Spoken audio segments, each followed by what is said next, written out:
60 Great Ghost Stories, read by H. Washington Sawyer. Tonight's story, Where the Woodbine Twineth, by Davis Grubb. It was not that Nell hadn't done everything she could.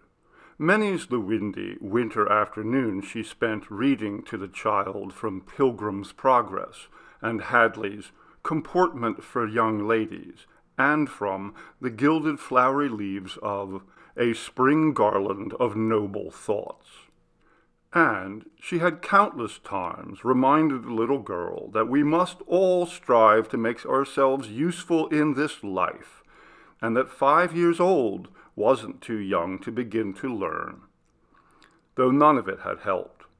And there were times when Nell actually regretted ever taking in the curious gold-haired child that tragic winter, when Nell's brother Amos and his foolish wife had been killed.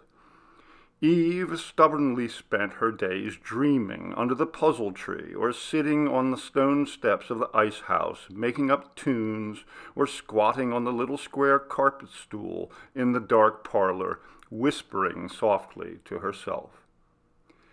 "Eva," cried Nell one day, surprising her there, "who are you talking to?" "To my friends," said Eva quietly. "Mr. Peppercorn and Sam and—" "Eva!" cried Nell. "I will not have this nonsense any longer. You know perfectly well there's no one in this parlor but you." "They live under the Davenport," explained Eva patiently, "and behind the pianola. They're very small, so it's easy." "Eva, hush that talk this instant," cried Nell. "You never believe me," sighed the child, "when I tell you things are real." "They aren't real," said Nell, "and I forbid you to make up such tales any longer. When I was a little girl, I never had time for such mischievous nonsense. I was far too busy doing the bidding of my fine, God-fearing parents and learning to be useful in this world." Dusk was settling like a golden smoke over the willows down by the river shore when Nell finished pruning her roses that afternoon, and she was stripping off her white linen garden gloves on her way to the kitchen to see if Suze and Jessie had finished their Friday baking. Then she heard Eva speaking again, far off in the dark parlor, the voice quiet at first, and then, rising curiously, edged with terror. "Eva!" cried Nell, hurrying down the hall, determined to put an end to the foolishness once and for all. "Eva, come out of that parlor this very instant." Eva appeared in the doorway, her round face streaming and broken with grief, her fat, dimpled fist pressed to her mouth in grief. "You did it!" the child shrieked. "You did it!" Nell stood frozen, wondering how she could meet this. "They heard you!" Eva cried, stamping her fat shoe on the bare, thin carpet. "They heard you say you didn't want them to stay here. And now they've all gone away, all of them. Mr. Peppercorn and Mingo and Sam and Popo." Nell grabbed the child by the shoulders and began shaking her, not hard, but with a mute, hysterical compulsion. "Hush up!" cried Nell thickly. "Hush, Eva! Stop it this very instant!" "You did it!" wailed the golden child, her head lolling back in a passion of grief and bereavement. "My friends! You made them go away!" All that evening Nell sat alone in her bedroom, trembling with curious satisfaction. For punishment, Eva had been sent to her room without supper, and Nell sat listening now to the even, steady sobs far off down the hall. It was dark, and on the river shore a night bird tried its note cautiously against the silence. Down in the pantry, the dishes done, Suze and Jessie, dark as night itself, drank coffee by the great stove and mumbled over stories of the old times before the war. Nell fetched her smelling salts and sniffed the frosted stopper of the flowered bottle till the trembling stopped. Then, before the summer seemed half begun, it was late August, and one fine, sharp morning, blue with the smoke of burning leaves, the steamboat Samantha Collins docked at Cresap's Landing. Eva sat, as she had been sitting most of that summer, alone on the cool, worn steps of the ice house, staring moodily at the daisies, bobbing gently under the burden of droning golden bees. "Eva," Nell called cheerfully from the kitchen window, "someone's coming today." Eva sighed and said nothing, glowering mournfully at the puzzle tree and remembering the wonderful stories that Mingo used to tell. "Grandfather's boat landed this morning, Eva," cried Nell. "He's been all the way to New Orleans, and I wouldn't be at all surprised if he brought his little girl a present." Eva smelled suddenly the wave of honeysuckle that wafted sweet and evanescent from the tangled blooms on the stone wall, and sighed, recalling the high, gay lilt to the voice of Mr. Peppercorn when he used to sing her his enchanting songs. "Eva," cried Nell again, "did you hear what Aunt Nell said? Your grandpa's coming home this afternoon." "Yes'm," said Eva lightly, hugging her fat knees and tucking her plain little skirt primly under her bottom. And supper that night had been quite pleasant. Jessie made raspberry cobblers for the captain and fetched in a prize ham from the meat house, frosted and feathery with mold, and Suze had baked fresh that afternoon till the ripe, yeasty smell of hot bread seemed everywhere in the world. Nobody said a word while the captain told of his trip to New Orleans, and Eva listened to his stern old voice and remembered Nell's warnings never to interrupt when he was speaking, and only to speak herself when spoken to. When supper was over, the captain sat back and sucked the coffee briskly from his white mustache. Then, rising without a word, he went to the chair by the crystal umbrella stand in the hallway and fetched back a long box wrapped in brown paper. Eva's eyes rose slowly and shone over the rim of her cup. "I reckon this might be something to please a little girl," said the old man gruffly, thrusting the box into Eva's hands. "For me?" whispered Eva. "Well, now," grunted the captain, "I ain't fetched this all the way up the river from New Orleans for any other little girl in Cresap's Landing."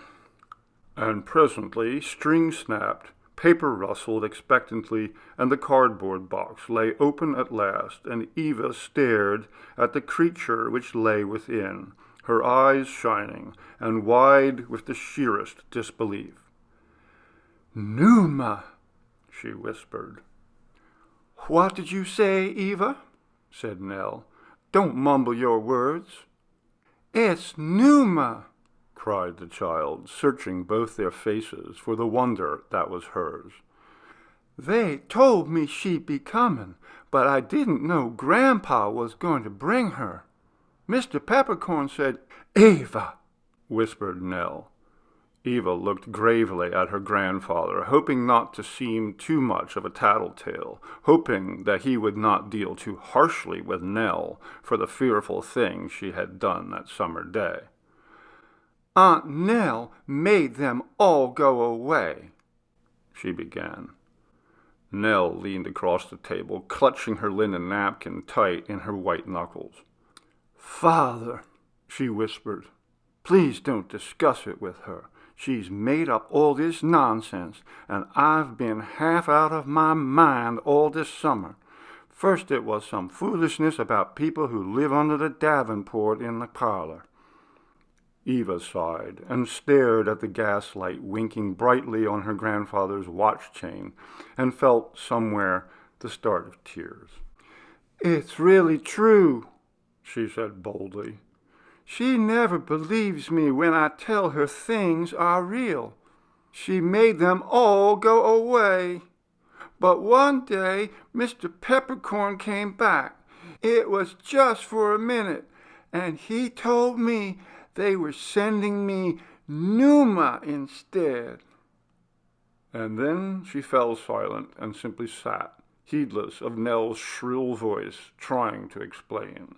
Eva sat staring, with love and wonder, at the Creole doll with the black, straight tresses and the lovely coffee skin. Whatever the summer had been, the autumn, at least, had seemed the most wonderful season of Eve's life. In the fading afternoons of that dying Indian summer, she would sit by the hour, not brooding now, but holding the dark doll in her arms and weaving a shimmering spell of fancy all their own. And when September winds stirred, sharp and prescient with new seasons, Eva, clutching her dark new friend, would tiptoe down the hallway to the warm, dark parlor and sit by the pianola to talk some more. Nell came down early from her afternoon nap one day and heard Eva's excited voice far off in the quiet house. She paused with her hand on the newel post, listening, half wondering what the other sound might be, half thinking it was the wind nudging itself wearily against the old white house. Then she peered in the parlor door. "Eva," said Nell, "what are you doing?" It was so dark that Nell could not be certain of what she saw. She went quickly to the window and threw up the shade. Eva sat on the square carpet stool by the pianola, her blue eyes blinking innocently at Nell and the dark doll staring vacuously up from the cardboard box beside her. "Who was here with you?" asked Nell. "I distinctly heard two voices." Eva sat silent, staring at Nell's stiff high shoes. Then her great eyes slowly rose. "You never believe me," the child whispered, "when I tell you things are real." Old Suze, at least, understood things perfectly. "How's that scampy baby doll Grandpappy brought you, lamb?" the old Negro woman said that afternoon as she perched on a high stool by the pump, paring apples for a pie. Eve squatted comfortably on the floor with Numa and watched the red and white rind curl neatly from Suze's quick, dark fingers. "Life is hard," Eva sighed philosophically. "Yes, oh yes, life is hard. That's what Numa says." "Such talk for a youngster," Suze grunted, plopping another white quarter of fruit into the pan of spring water. "What you studying 'bout life for? And you only 5.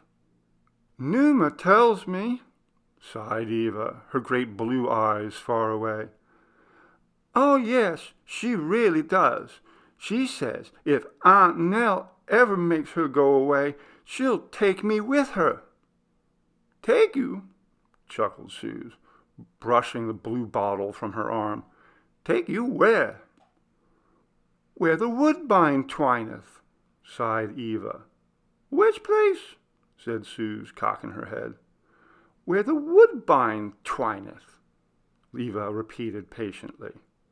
"I declare," Suze chuckled, "I never done heard tell of that place." Eva cupped her chin in her hand and sighed reflectively. "Sometimes," she said presently, "we just talk, and sometimes we play." "What y'all play?" asked Suze obligingly. "Doll," said Eva. "Oh, yes, we play doll. Sometimes Numa gets tired of being doll, and I'm the doll, and she puts me in the box and plays with me." She waved her hand casually to show Suze how really simple it all was. Suze eyed her sideways with twinkling understanding, the laughter struggling behind her lips. "She puts you in that little bitty box," said Suze. "And you's a doll?" "Yes." "Oh, yes," said Eva. "She really does. May I have an apple, Suze?" When she had peeled and rinsed it, Suze handed Eva a whole, firm northern spy. "Don't you go spoil your supper now, lamb," she warned. "Oh," cried Eva, "it's not for me. It's for Numa." And she put the dark doll in the box and stumped off out the back door to the puzzle tree. Nell came home from choir practice at 5 that afternoon and found the house so silent that she wondered for a moment if Suze or Jessie had taken Eva down to the landing to watch the evening packet pass.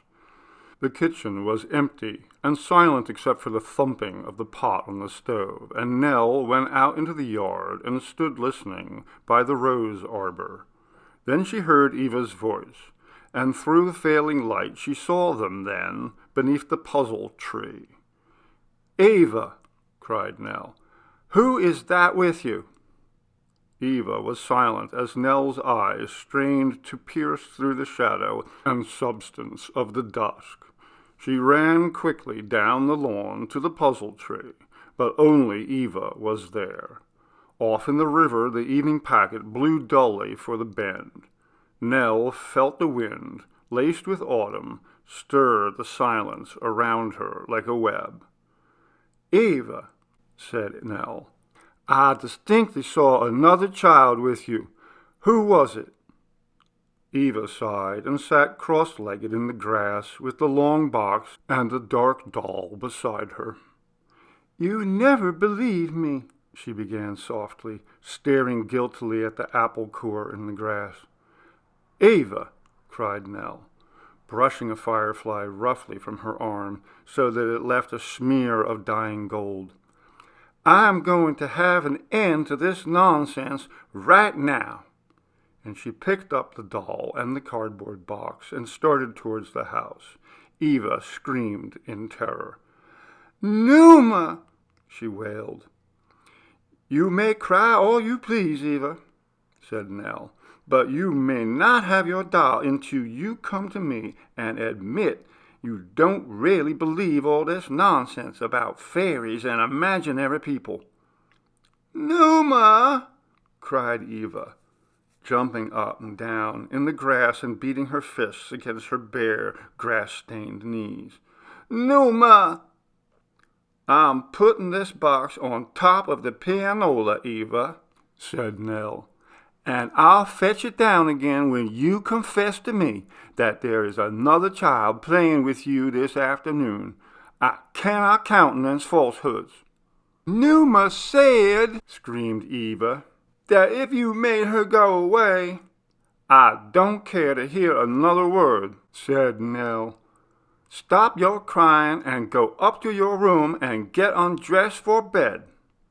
And she went into the parlor and placed the doll box on top of the pianola next to the music rolls.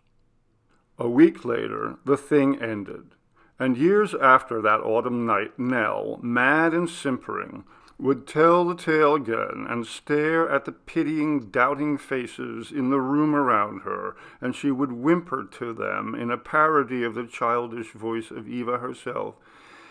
"You never believe me when I tell you things are real." It was a pleasant September evening, and Nell had been to a missionary meeting with Nan Snyder that afternoon. And she had left Nan at the steps, and she was hurrying up the tan-bark walk by the ice house when she heard the prattling laughter of Eva far back in the misty shadows of the lawn. Nell ran swiftly into the house, to the parlor, to the pianola. The doll box was not there. She hurried to the kitchen door and peered out through the netting into the dusky river evening. She did not call to Eva then, but went out and stripped a willow switch from the little tree by the stone wall and tiptoed softly down the lawn. A light wind blew from the river meadows, heavy and sweet with wetness, like the breath of cattle. They were laughing and joking together as Nell crept soundlessly upon them, speaking low as children do, with the wild, delicious intimacy and the bubbling high with laughter that cannot be contained. Nell approached silently, feeling the dew soak through her ankles, clutching the switch tightly in her hand. She stopped and listened for a moment, for suddenly there was but one voice now, low and wonderfully lyric sound that was not the voice of Eva. Then Nell stared wildly down through the misshapen leaves of the puzzle tree and saw the dark child sitting with the doll box in its lap. "So," cried Nell, stepping suddenly through the canopy of leaves, "you're the darky child who's been sneaking up here to play with Eva." The child put the box down and jumped to its feet, with a low cry of fear as Nell sprang forward, the willow switch flailing furiously about the dark ankles. "Now, scat!" cried Nell. "Get on home where you belong, and you won't ever come back here." For an instant the dark child stared in horror first at Nell and then at the doll box, its sorrowing, somnolent eyes brimming with wild words and with grief for which it had no tongue, its lips trembling as if it were something Nell should know that she might never learn again after that autumn night was gone. "Go on, I say," Nell shouted, furious. The switch flicked about the dark arms and legs faster than ever, and suddenly, with a cry of anguish, the dark child turned and fled through the tall grass toward the meadow and the willows on the river shore. Nell stood trembling for a moment, letting the rage ebb slowly from her body. "Eva!" she called out presently. "Eva!" There was no sound but the dry, steady racket of the frogs by the landing. "Eva!" screamed Nell. "Come to me this instant!" She picked up the doll box and marched angrily up towards the lights in the kitchen. "Eva!" cried Nell. "You're gonna get a good switching for this." A night bird on the willow tree by the stone wall cried once and started up into the still, affrighted dark. Nell did not call again. Suddenly, like the mood of an autumn night, the very sound of her voice had begun to frighten her, and when she was in the kitchen, Nell screamed so loudly that Suze and Jessie, long asleep in their shack down below the ice house, woke wide and stared wondering into the dark. Nell stared for a long moment after she had screamed, not believing, really, for it was at once so perfect and yet so unreal. Trembling violently, Nell ran back out onto the lawn. "Come back!" screamed Nell hoarsely into the tangled, far-off shadows of the river. "Come back! Oh, please, please come back!" But the dark child was gone forever, and Nell, creeping back at last to the kitchen, whimpering and slack-mouthed, looked again at the lovely little dreadful creature in the doll box, the gold-haired, plaster Eva, with the eyes too blue to be real.